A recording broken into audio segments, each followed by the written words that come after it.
On behalf of Centorrino Technologies and HPE Aruba, I'd really love to just acknowledge the people on the land on which we stand today. So I'd like to respectfully acknowledge that we are meeting on the traditional land of the Kulin Nation, and I pay my respects to the elders both past and present, and to elders from other communities that may be here today. So for those that don't know me, my name is Stephanie Duthie, and I will be your facilitator today. Now, we've got a great panel of guests here with me today. So firstly, we've got Venu Metla, South Pacific mid-market leader for HPE Aruba Networks. Clearly, it's a little bit early for me to be facilitating this morning. Good morning, Venu. We've also got Rory Murphy, who is the Group Manager for Information Technology at Launch Housing. So good morning, Rory. Then we have Tony Marcella, who is our Customer Solutions Architect, and he is from our Solutions Architect team here at Centorrino Technologies. So thank you all to our panelists for joining us all bright and early, and also thank you to all of our attendees here today. We really appreciate you getting up early to join us. So we've tried to put in as much information as possible in this hour session today.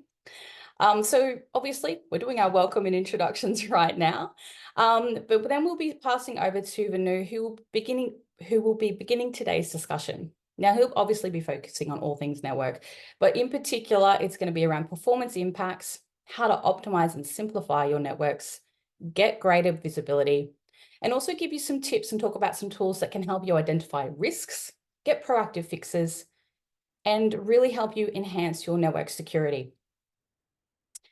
We'll then be moving on to our panel discussion. Here, Venu, Rory, and Tony will be answering as many questions as possible to help you increase your network reliability and performance. But obviously, this session is for you. So that's why we have our Q&A area. So you can use this at any time. You can add in any question that comes to mind. There's no question big or small. And we'll be getting through as many of these questions as possible. So look, please don't be shy. Our panel guests, they're here to help. So I'd like to now formally introduce you to Venu Metla, our keynote speaker today. So with 25 years experience in various areas across the technology industry, Venu has been with Aruba for a bit over 2 years now, and he leads and develops the mid-market business in the South Pacific area. So drawing on his extensive background from startups, network engineering, account management, sales leadership, and venture capital, he brings together all of this wealth of experience to really help businesses really make the most of their networks. He's really passionate about learning, and he's constantly striving for improvement, and he takes an unconventional approach to how he works. In his free time, he enjoys hobbies like photography, golf, watching AFL, as well as spending time with his friends and family. A little fun fact, he's currently building an organic egg farm with his wife and his 2 kids on their micro farm as well. So that's a project he's deeply committed to. And I'm sure if we were in person, he'd be chatting with you about that today. So look, thank you so much, Venu, and I'd love to hand over to you. Thanks for Citi for having me, and for all the attendees that have joined, appreciate your time early in the morning. And it's going to be a hot day, so I hope you've got your cold drinks ready for the whole day today. So I think let's jump into it by starting with the first point. But before we go in there, I kind of thought about these 4 areas we're going to cover today. And there's a lot to cover. Each area has a significant depth. So we chose 2 to 3 areas to talk about. That could be a lens that you could take away from today, and then probably look at your network or your organization as a whole and decide if one of these need to be looked at, or all 3 could be looked at from a given area. So the first one is the actual organization itself, and my pet peeve is your users. I've been to a couple of organizations where they have draconian laws in how their users can work. As an example, in one organization, I have seen even the internal websites for SaaS applications don't work. So therefore, what the user has to do is to essentially connect to his mobile hotspot, and then they have to then basically get that service that they want to use working. And this is a huge problem. From a network perspective, in today's world, especially when everything is all Wi-Fi, most users don't use a LAN cable anymore. This is going to create huge interference, and your network is constantly reconverging when there are 20, 30, 40 people trying to use hotspots. So the first thing that I want to ask all of you is, how is your policy for your users? How strict is it? And can you make changes to accommodate so that they don't actually then walk away from your policy that you've created around your corporate infrastructure and they're using spots? So that's number one. The second one is what's on your network.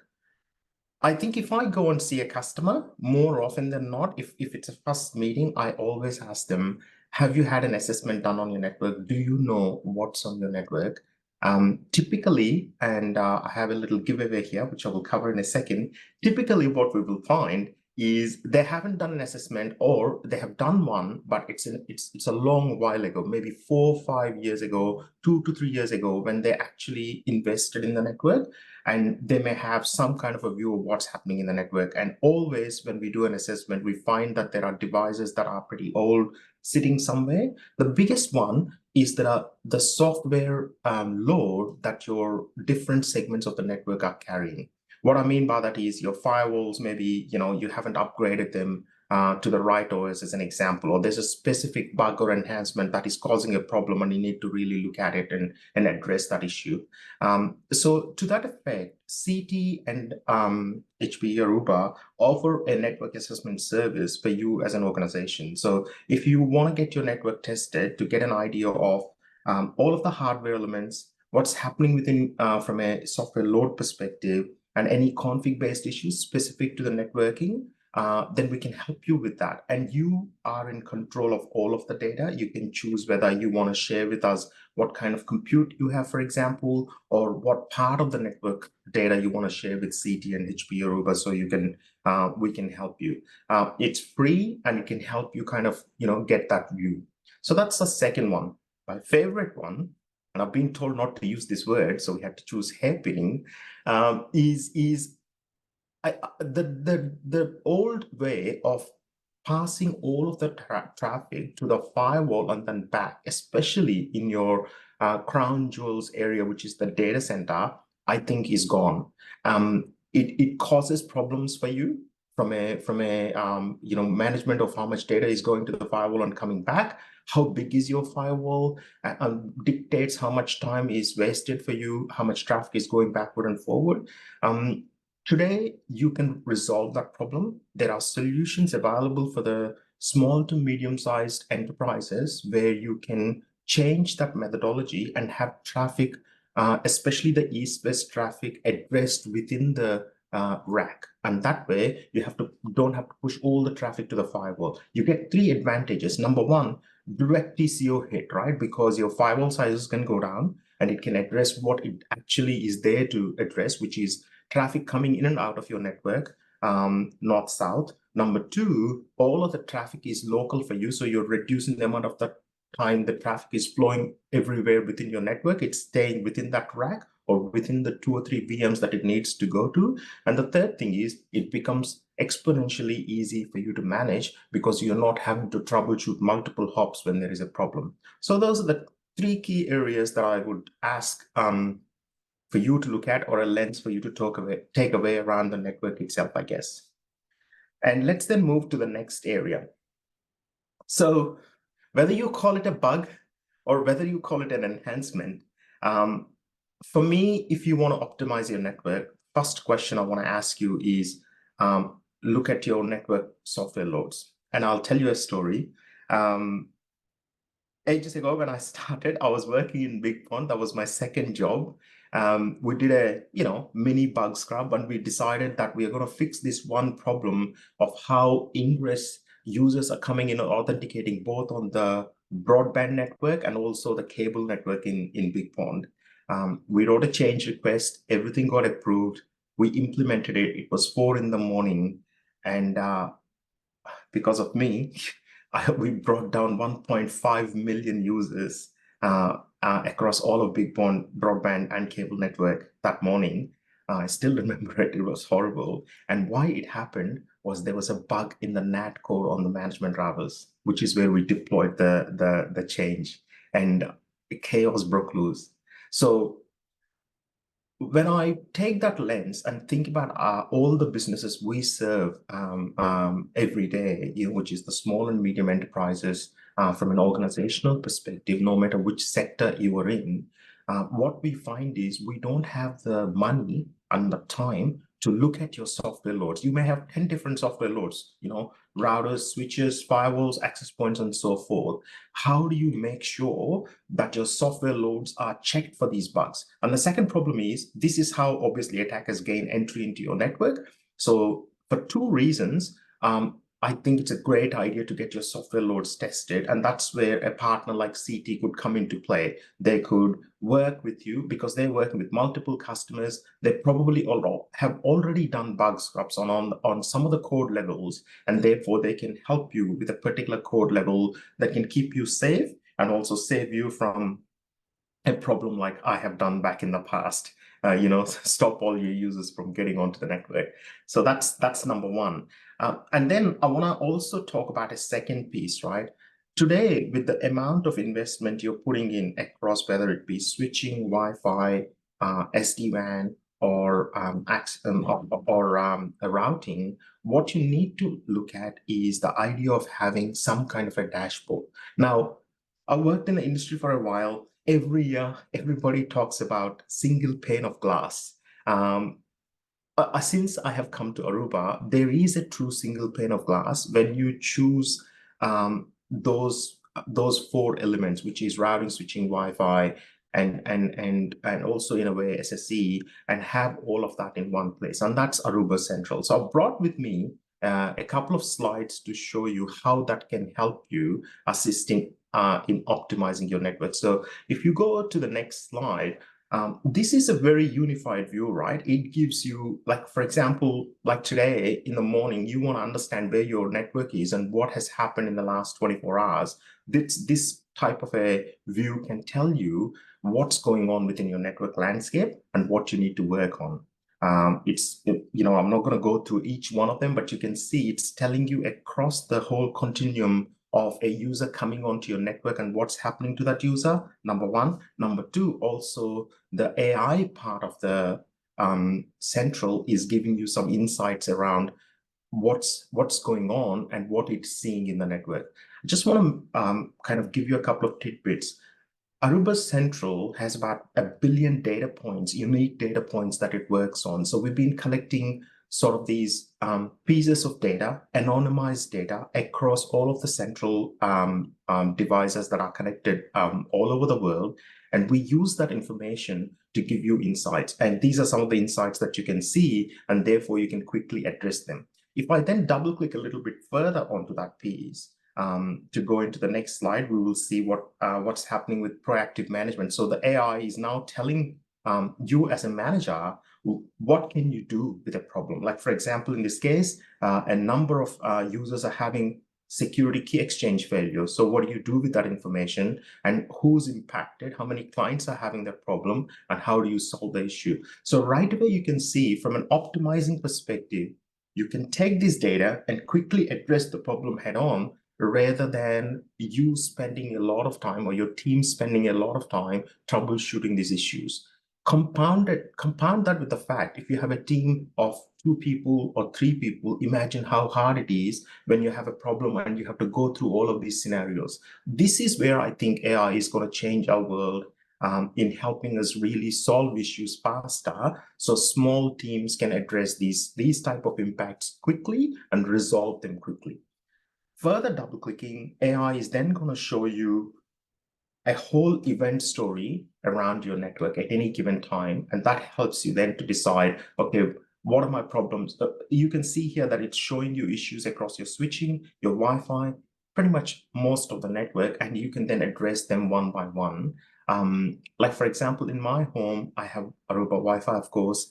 My chickens also have Aruba Wi-Fi, if you're wondering. And when there is a coverage hole, I get to know what's happening, and we can quickly address that issue. And for me, that's a godsend. Before, I didn't have AI. I didn't know if there is a problem until my kids start screaming that Netflix doesn't work in this particular area. Fix it. So it's great in how AI is starting to add more value and unifying pretty much all of the pieces in your network into one place. So if you are an Aruba customer, start looking into this. Central is getting more is getting a new look. So it makes it easier for you to work. We call it the next generation Central. You can get on the trial of that if you wanna taste how it looks like and feels like and so forth. So touch base with us. If you aren't, maybe the organizational decision you've made around your network may have a tool like this that helps you with similar stuff. So that's around the piece we just spoke about. So if we move on to the sort of the next area, to how do you reduce risks and increase your visibility, right? I kind of look at it from three angles. Number one is continuous, which we covered, which is the dashboard view. So every day you're able to look at your dashboard, get an understanding of what's happening in your network in a continuum. That's number one. Number two is point in time. We talked about that, which is the network assessment.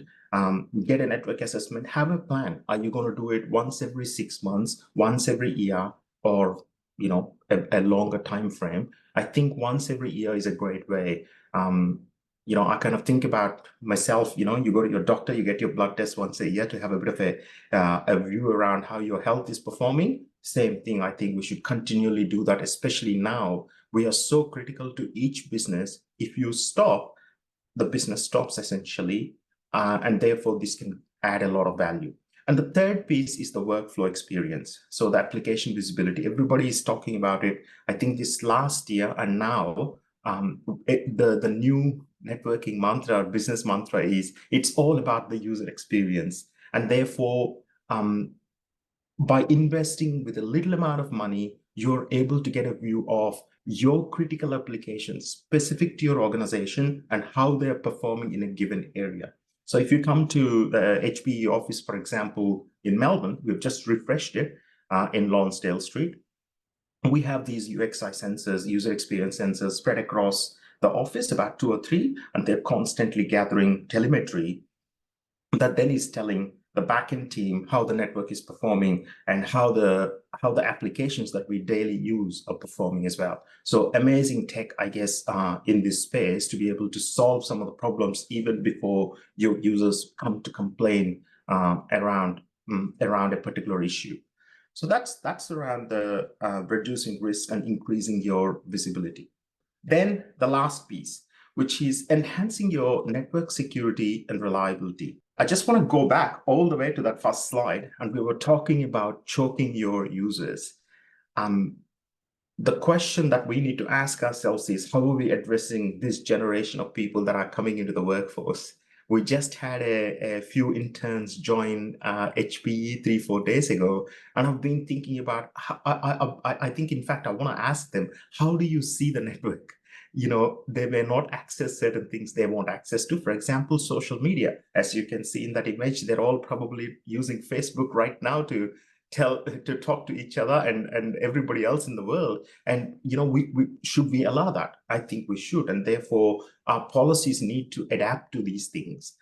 So that's number one. Thinking about that is going to help with the network security because they're not going to do things that are going to create problems for you. For example, they could go and sit in a cafe and decide to use an open network and look at some data that is going to create problems for you because they have touched on an email that is not right. And that leads nicely into the training piece. If you're not training your staff, I think it's a good idea to think about snippet training them around the key or simple hacks that are performed on them, like an email attack or somebody calling and trying to do something. All of those can be solved by training. And if you're not doing it, again, CT could be a good help there, I guess, in bringing the scale. So therefore, your costs of creating this and developing it is all resolved. You just have to use it within your organization. And finally, the policies. I think you all know as practitioners about the policies better than me. I have not been in this game for a while, but the acronym I used back when I was in the engineering world is PANIC. So PANIC stands for password management procedures. So how are they? What are they? Are you reviewing it, once every year or every time you change your network? The second one is access control procedures. I think this last 2 years, there's been a huge discussion in changing your network. I'm going to be a bit confrontational on this issue. I think firewalls are going away or reducing or they're going to morph in what they become in the future. Because the world of SSE and SD-WAN or SASE together is going to change the game in this area. So if you are looking at your access control procedures now, a good time to think about how your investment is going to be used in that particular space, which is SD-WAN and SASE. The N is for obviously network security procedures, how you're securing your network using TACACS, basic stuff, and also rules-based access control. And then I is for incident control procedures. So what happens when something goes wrong? Again, a partner like CT can be of great help. They could be your red button. So break the glass, call them. They could be the people that would swoop in and help you and kind of make you, give you 10, 20, 30 people that you don't have in your IT organization, which you need to solve a problem when an attack happens. And finally, the last one is critical data procedures. And that could be all of your data procedures or just for your critical stuff, but how are you, setting those procedures. And again, keep your younger generation in mind because they are the workforce that is going to be the future of your organization. And they have different needs to how we work and, we follow, I guess, the processes that we are used to for the last 10, 15, 20 years. So that's the 4 pieces. I kind of gone on a little bit. If there are any questions, absolutely happy to address them now or in the panel. And thank you. Thank you for giving us your time again. I really appreciate it. Thank you so much, Venu. I know we did have a lot to get through for this session. And even when we were going over the practice, Venu's like, I've got so many points, let's kind of bring it down, so we can get it in. Thank you, Venu, so much. I really love the acronym PANIC there. It's a really good way of remembering it as well. So thank you so much.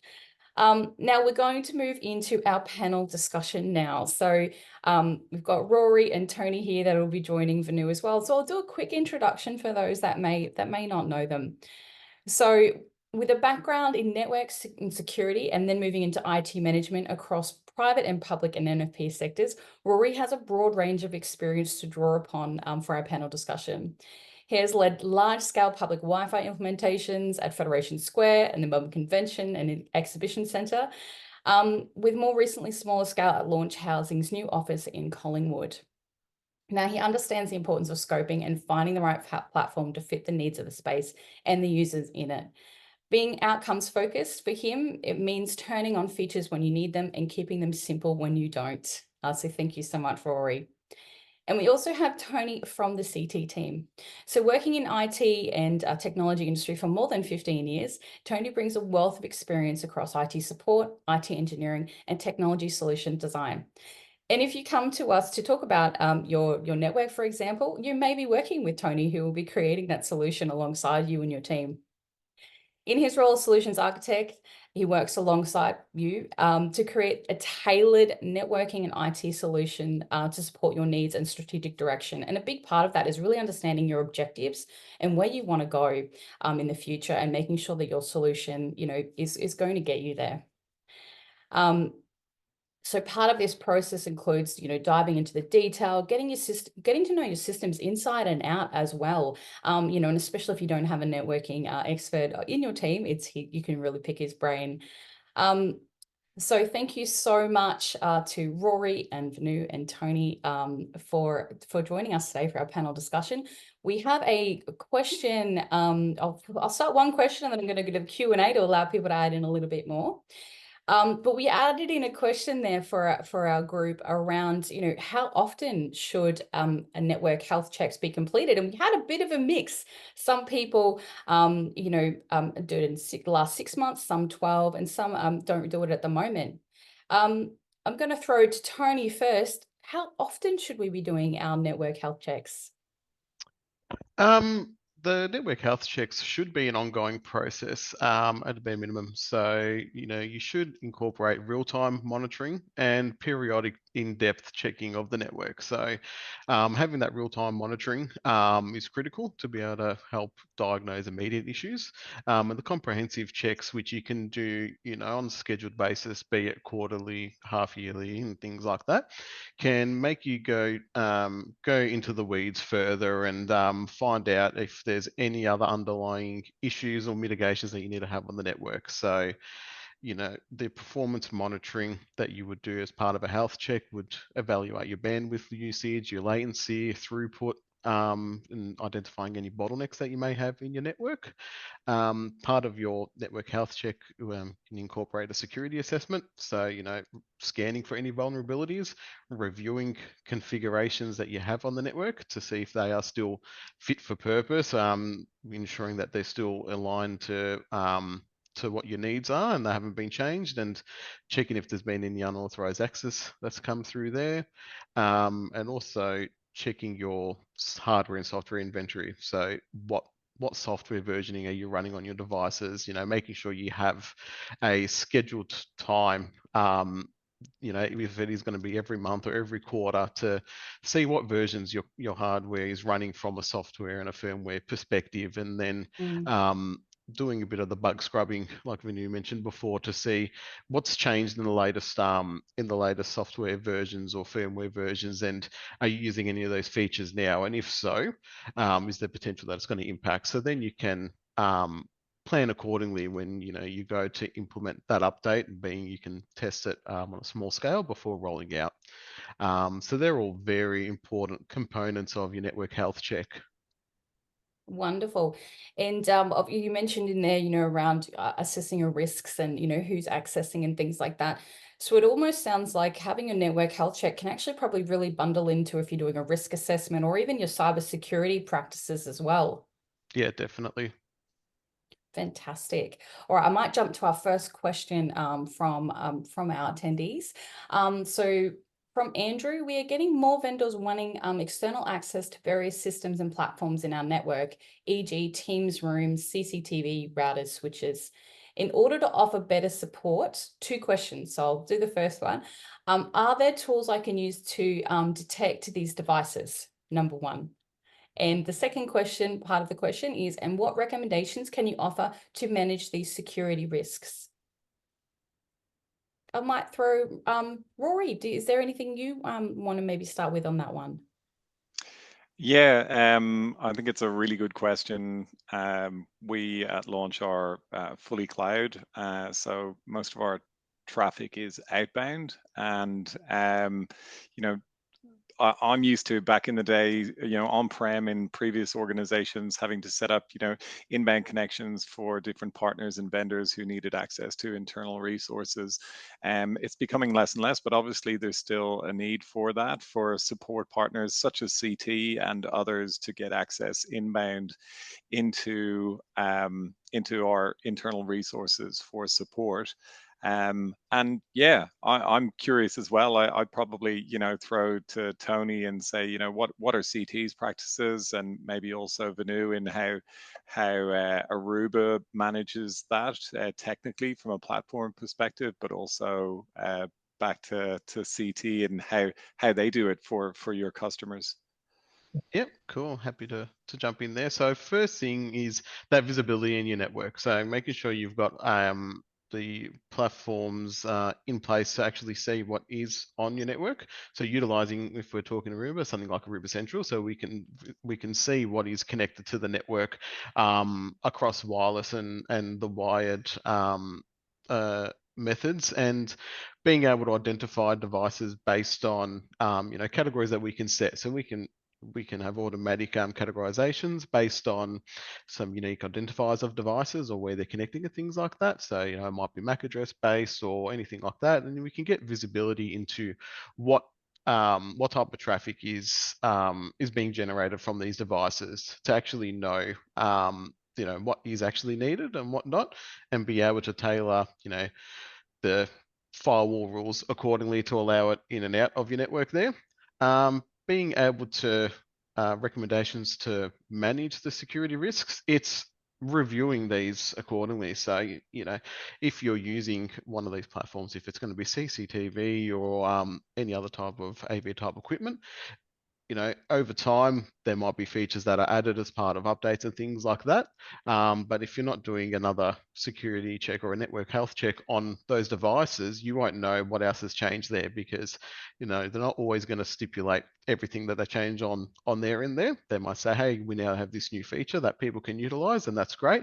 But how is that actually traveling over the network? And without reviewing that, you won't actually know. So understanding what protocols are being used, so then you can tailor it accordingly, and set up the policies so it is it is just allowing that traffic that is needed, and doing reviews of that as well. So if for instance you were given access to a third party that were managing your CCTV, putting an internal review in place, you know, be it every 3 months, 6 months, depending on the risk factor, on reviewing that. You know, is that access still needed now? Has anything changed that we now need to revise that? Because, you know, has that software provider moved offices and they have a new public IP and we need to update our whitelist, or whatever it is. So making sure we've got a structured and scheduled check to see if those accesses are still required.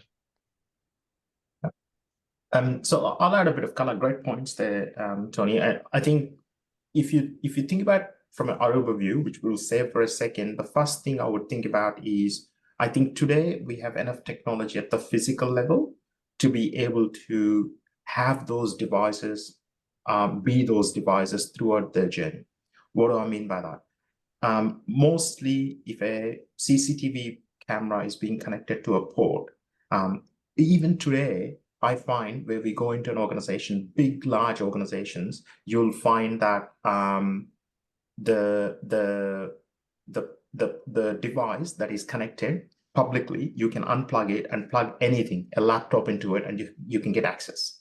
So I guess the point that I would make there is, number one, think about the physical side. If you are able to control that, have things like, for example, in Aruba's world, we call it colorless port. You connect a device. If that device is not the same device, we lock the port, right? So that's number one. Number two, from a management perspective, like Tony was saying, in Central, for example, you have the ability, and if you're using a different dashboard, doesn't matter, but you should have the ability to understand what type of devices, how many of them are in your network. And Aruba Central View, we give that to you. It's inbuilt into it. Finally, again, Tony was talking about firewalls and so forth. I think one of the biggest problems with security is you have so many investments in security, or so many different tooling methodologies in security to allow you to keep your organization secure. They can all be brought together with a single policy manager. So having a common policy that dictates what happens if a device type X comes into your network is something that you should look at. And that creates a common security policy, allows you to sleep at night, basically.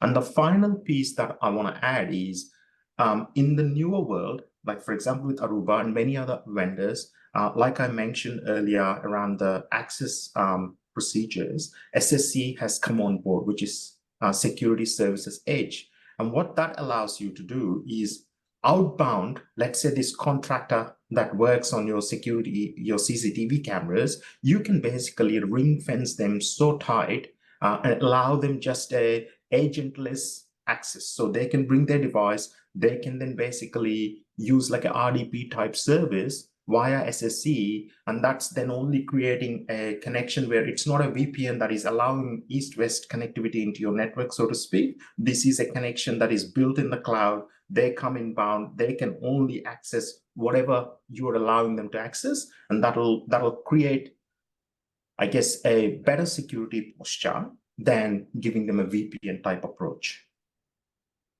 Fantastic. And that's probably a really nice segue into the next question that I have for you all, which is around those policies and procedures. You talked about having a group there, a group policy there. what are some best practices when we're talking about policies and procedures? You know, Venu, you mentioned before around making sure that you're not choking your users, because if it's too restricted, they're going to go and do their own thing and put your network at risk. So I might start with Tony. You know, what are maybe two best practice tips that you can really share with people when it comes to policies and procedures? One is the reviewing of them. So, you know, requirements change over time in organizations. So when you've set up your policies, you know, now, it's not necessarily that they're going to be fit for purpose in 12 to 18 months time as the organization changes. So you need to make sure that you are, you know, you're facilitating that change with the organization accordingly. And another big thing is the training aspect, and actually informing your organization why these controls are in place and why things are set up in a certain way. Because, you know, if you do have restrictions in place where, you know, you might be blocking things like social media in an organization, your users might just see it as you're blocking it because you, for whatever reason, you don't trust them, they're not working, the likes of that. And so they'll find ways to try and get around it and, you know, use devices and hotspots and things like that. But if you actually educate the users on why things are configured that way, then that goes a long way into helping them actually understand why it's like that. And you know, it'll actually mitigate that risk of them trying to bypass those policies in your organization, because they then understand the reasons behind that, you know, be it a security reason or whatever it is. So they're the two biggest pieces from my side. Yeah, that's a really good point. You know, knowledge is power, and if people do understand, they're going to be able to, you know, and okay, well, that's why we're doing it. Not okay, they're restricting me. You know, I think that's a really, really good point. Rory, any best practice tips from yourself? Yeah, I'd add to that I mean, we all know that the technology is the easy part in IT, and that the human aspect is the more challenging one. So, ensuring that you have the right policies in there around an acceptable use policy, to try and control the behavior of your users to ensure that they're doing the right things in, you know, simple things like, you know, not sharing passwords, and you know, and any sort of practical tips like that to ensure that you have that security on the front line where your staff are using it. I find that, and yeah, like Tony said as well, training. You know, you can't do enough. Well, security awareness training, I think it's a bit of an easier sell these days, because our end users, all your users are more used to privacy in the recent breaches that we've had. So the sell of security awareness training and doing more of it, people understand the need for it. So that's another aspect. Good point. And Venu? Don't have much else to add to that. I think I support both of that, and training, I think, is the key thing. In all the organizations that I've worked, over time, I have seen how training works. We get emails now, and if you click one of them, essentially you got to do training. So you have to be vigilant. That's what they're trying to make you do. And I really love it. I think it's a great way to keep us on our toes. Absolutely. I know even here internally, you know, I've had some weird emails before, and I've gone back to my security team of, is this a test? You know, is this something going on? So it definitely does make you more aware and to question those things. So I think that's a really good point, bringing it back to the security. Yeah. So we obviously have talked about staff training quite a lot. But obviously there's quite a wide range of training included. So what I'm hearing from each of you is bundling in your network, you know, your network training into that security conversation is probably the best way to go about that. You know, Rory, when it comes to launch housing, is there any particular training that you've used around network that you could recommend to other people? I mean, we have a specific security awareness training platform that we use for all of our training, you know, which is separate to our traditional our LMS, and we found that the content on that is really great and engaging. People have heard people talking about the security awareness training offline, just in corridor conversations. As Venu mentioned there, we're about to roll out more features on that platform around targeted phishing campaigns, where people will get spoof emails with spoof malicious links. If they click on those, they'll get told that this was a training link, and send them straight to a specific training piece saying this is what you should look out for. And we'll also push out a plugin in our Outlook clients with a little fish hook, so that people can, if they think they've see an email that they think is a phishing email, that they can click on that, and if it's one of the training ones, they'll get a little round of applause saying, "Well done, you're keeping us safe. You're our human firewall." So I think having that, it means that we'll, over time, for the IT team, it's quite satisfying. You start off with your first campaign, and then over time you should see the trend, or the amount of clicks that people do, click-throughs onto those links, decreasing over time. But also it just means that, as well as the security awareness training that they do, it's keeping that front and center of mind, because obviously links in emails and threat actors coming in via email is one of the most common ways for breaches to begin. Yeah, anything we can do to protect that aspect is great. You are correct. Humans are still our biggest risk when it comes to our networks and to our businesses. And I really love your idea of getting a little bit of a round of applause if they get it right, get that bit of endorphin hit. As Venu mentioned before, around the younger generations, who have grown up on social media and then that kind of things, having those types of tools, I can imagine would kind of reinforce it a little bit more, as they get that little bit of a well done kind of pat on the back there. Venu, do you have anything you'd like to add? Oh, it's fun. I want to be in that campaign. It's exciting. I think making it fun is the new way to keep our users learning about the business and keeping it secure. I think most users want to help the organization they work, and they love the organization they work. So I think it's exciting what Tony has just shared. Yep, fantastic. So Rory has shared. So I'm going to jump ahead now to more of the strategic thinking. Thinking about in return on investment in particular. We all have smaller budgets. We've got smaller IT teams now. We're trying to do more with less. And quite often when you might be going through a networking discussion, one of the things might be, okay, what do I need to consider? I need this particular thing now. But to help people really think about what they need in the future and making sure they're getting more return on investment, what are some things that we can really consider as part of that conversation? And also, how do we then kind of pitch that to our executive team or to our board, to say, look, we really need this, and bringing it back to that more strategic, conversation, and to our business goals. I might start, Tony, with you. What are some things that people can consider in these conversations to help really create this network conversation and the need for it? Yeah. So understanding what the vision is for the organization over, the next year, 2 years, 3 years, or even 5 years. Very much there are places where they are still utilizing conventional desktops situated at a desk that are connected to the network via a network cable to a LAN port.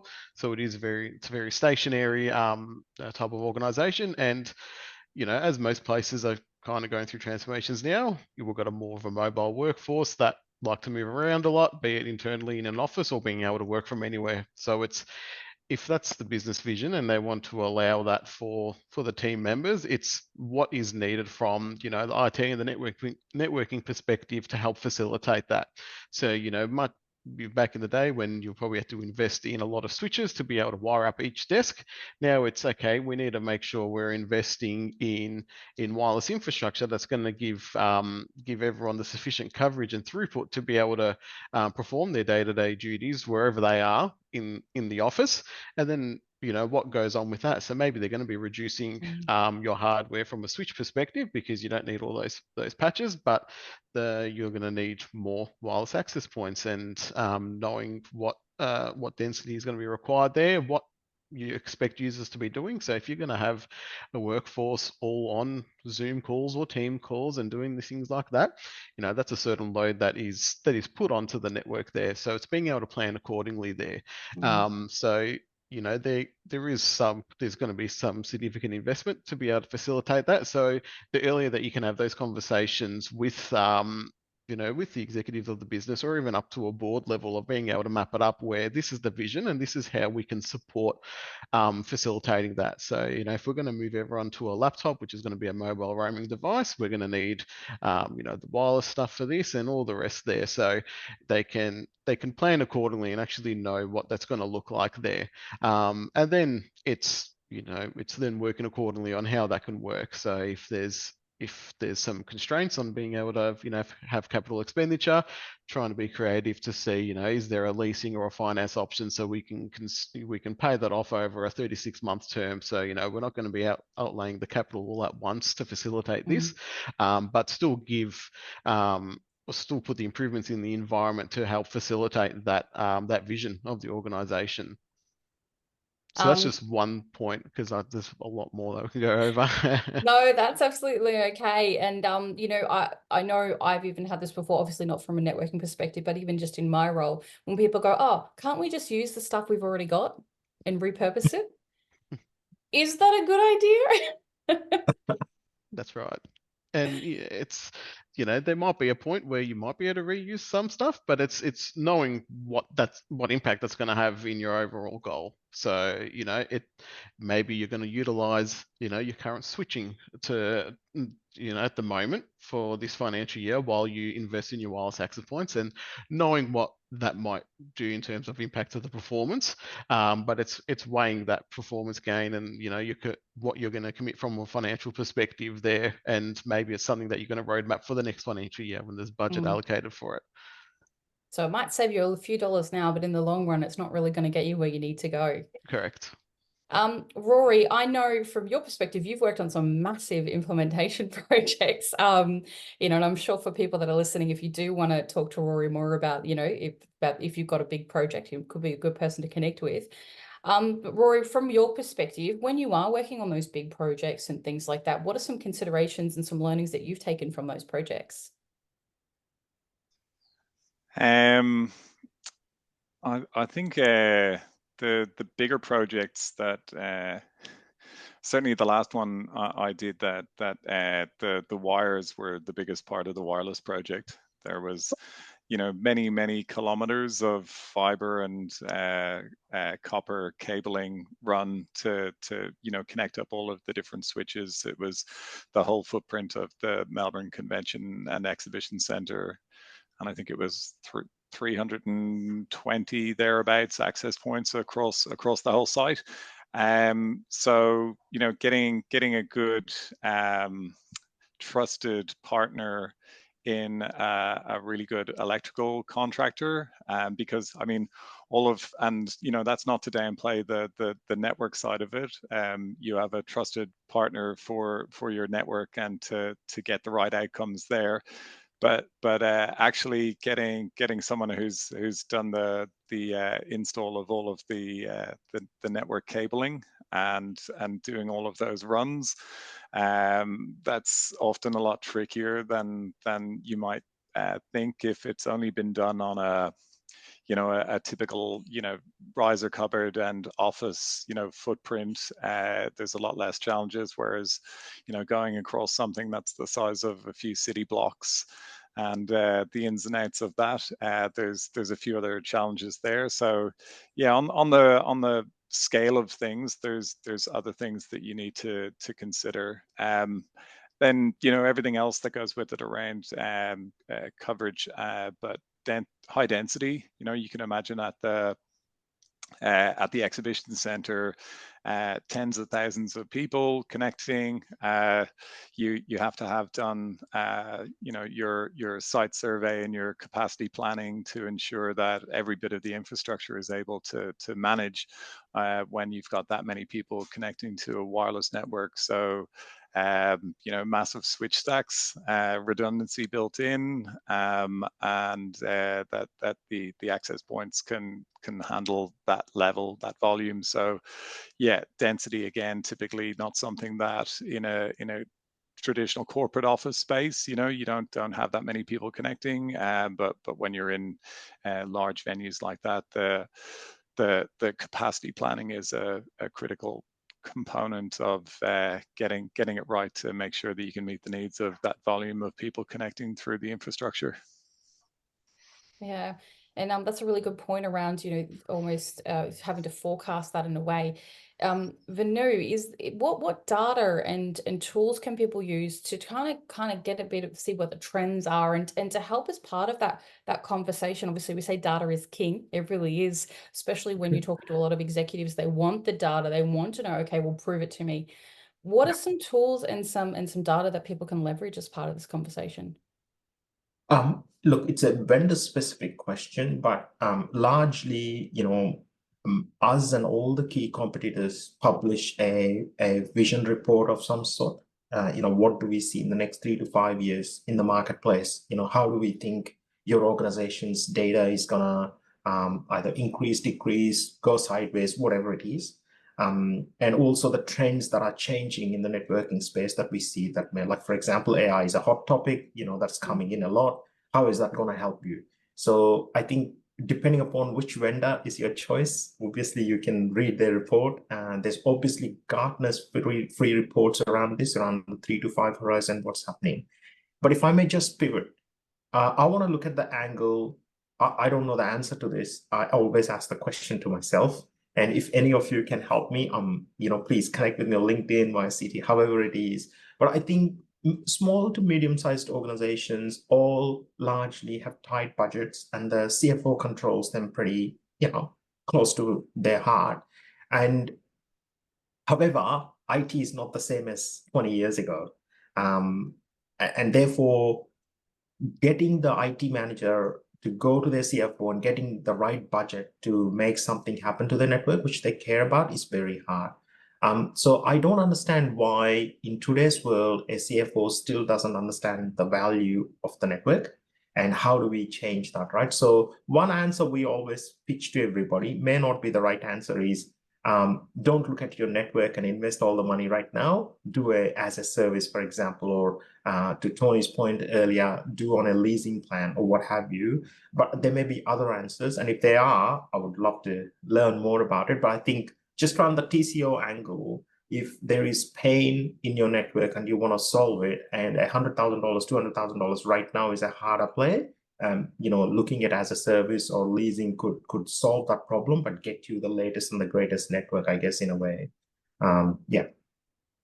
And I guess probably those dashboards that we spoke about before and using those AI tools can really help create some of those Absolutely. forecasts and trends as well. It is always really tricky when you're dealing with your finance department because they're just looking at that number, you know, so it can be a tricky conversation. But, you know, for those that are listening, I know if you do need a little bit more support and you want to know some of those questions, you know, reaching out to someone like Tony or the Aruba team, you know, that's something that we can definitely help you with and point you in the right direction. Well, we're down to our last couple of minutes. This has been a really good discussion, and I hope everyone listening here has got some more out of it. If you do have some more questions for our team, they can easily cover these offline. I can flick it to them and make them answer them and send them back to you. But also for everyone that has joined us today, I've actually got each of the panel guests here today to send through some of their tips and tricks and talking point and takeaway points for you. And that will all be going into a very handy booklet that we're going to be sending to you after this, along with the recording, so that you can see that, the slides, and also have access to the recording. If you want to share that with anyone else in your organization, you can do so. If you are interested in some of the tools for today, Venu has very kindly organized us to have an Aruba Central demo. So if that is something that you'd want to look into, please reach out to us. I'll pop in the details into the chat for you. But look, we're just here to help you improve your networks. And that's what this webinar was all about. It's about improving your network performance and your visibility. And hopefully you have got some really great tips and tricks and best practices from this today. Now, obviously, I'm not the networking expert here. I was just your facilitator. So I want to give a really, really big thank you to Venu, Rory, and Tony for your time today. It has been such an insightful session. But also, I want to give a big thank you to everyone that has made this time today. You came up bright and early at 8 o'clock in the morning for this session. Hopefully now you're going to be stepping into your 9 o'clock, feeling refreshed and feeling good about your network, or maybe with some key questions that you need to ask your company. But on behalf of CT and HPE Aruba Networking, thank you so much for coming today. If you do have any questions, you can reach out at any time. And I really hope to see you at a networking or event or just any of CT event soon. So thank you so much and have a wonderful rest of the day, everyone.